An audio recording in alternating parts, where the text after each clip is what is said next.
अस्सलामुअलैकुम भाइयों बहनों, आज आपको एक ऐसी बहन की वीडियो दिखाऊंगी जो पहले गैर मुसलमान थी पर अब माशाअल्लाह इस्लाम अपना चुकी है। और यही नहीं, इनको इस्लाम से इस कदर मोहब्बत है कि ये अपनी पूरी कहानी बताने के लिए भी कैमरा के सामने आने से नहीं डरती। जी हाँ, बहुत सारे लोग होते हैं इस्लाम अपनाने के बाद डरते हैं कि आस पड़ोस में क्या सोचेंगे, कैसे बताएंगे, और माशाअल्लाह से ये बहन नहीं डरती है। इन्होंने इस्लाम फौरन नहीं अपनाया बल्कि पूरा रिसर्च किया, यहाँ तक कि ब्रह्मा कुमारी के वहाँ भी गई। फिर इनको सच्चाई मालूम हुई असल मजहब की और अब माशाअल्लाह ये एक मुस्लिमा है।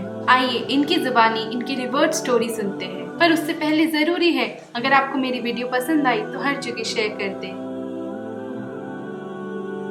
सबसे पहले आपसे जानना चाहूंगा कि इस्लाम धर्म क्यों कबूल किया, क्यों मुसलमान हुआ? जी, इस्लाम धर्म के बारे में मैंने 2009 में पढ़ना शुरू किया था। मैं अपने फ्रेंड्स वगैरह को देखती थी वो किस तरीके से रोज़े रखते हैं, किस तरीके से इबादत करते हैं, मुझे बहुत इंस्पिरेशन मिलता था। और उससे पहले मैं ब्रह्मा कुमारीज़ भी जा चुकी थी, उनके बारे में भी मैंने सुना था, उनके बारे में मैंने जाके पता किया था, वो भी पढ़ चुकी थी। निरंकारीज़ भी मैं जा चुकी थी, वहाँ भी मैं पढ़ चुकी थी। तो बेसिकली मैं ईश्वर की खोज में थी, तो मुझे बहुत इंस्पिरेशन मिला, तो मैंने उसको पढ़ना शुरू किया। और बेसिकली मैं क्योंकि रिसर्च बैकग्राउंड से हूँ, तो मैंने पूरा रिसर्च किया, जितने स्कॉलर्स के रिसर्च पेपर्स तक जो अवेलेबल हैं इस्लामिक टॉपिक्स के ऊपर, उसको भी स्टडी किया। और मैंने हिंदी की कुरान पढ़ी कि कुरान शरीफ क्या कहता है एग्जैक्टली, मुझे भी जानना है।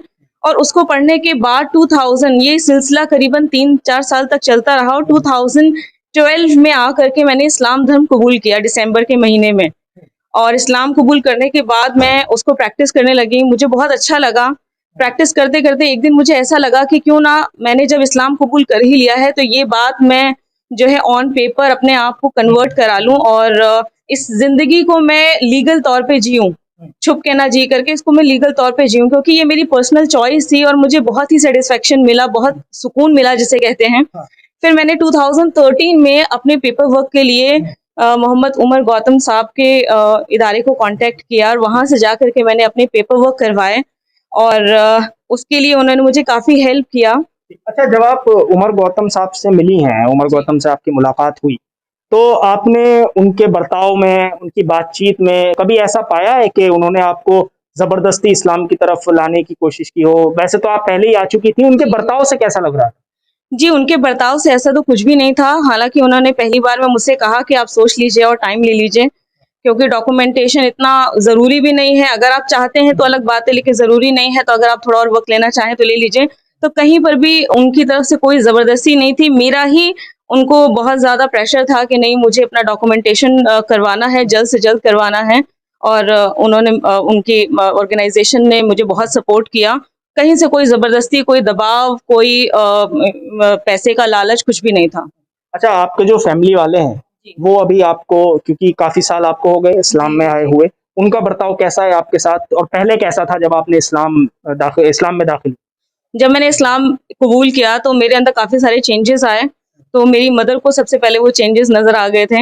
हालांकि चेंजेस जो थे उनको कहीं पे कुछ गलत नहीं लगा, उनको अच्छे लगे चेंजेस, लेकिन पहली बार तो थोड़ा बहुत ऑपोजिशन होता है, पर मेरी मदर ने और फादर ने दोनों ने मेरा साथ दिया। और अब मेरी फैमिली में, मेरे ससुराल में, मेरी शादी हुई 2014 में, तो अब हमारी फैमिलीज में सब लोग सपोर्ट करते हैं, ऐसी कोई प्रॉब्लम नहीं है। अच्छा, ये बताइए, इस्लाम धर्म में आपने कहा रोजा रखते थे, मेरे जो नॉन मुस्लिम फ्रेंड्स थे वो सब ये सब चीजें करते थे, क्या सिर्फ रोजे ने आपको अपनी तरफ अट्रैक्ट कर लिया इस्लाम धर्म ने, कि रोजा रखते हैं तो चलिए इस्लाम में आ जाइए? कोई और वजह भी तो होनी चाहिए ना? देखिए, रोजा रखना तो एक बात है, उसके अलावा जिस तरीके से, जिस शिद्दत के साथ इबादत करते हैं और उसमें जितना सबमिशन होता है वो हिंदू भी करते हैं।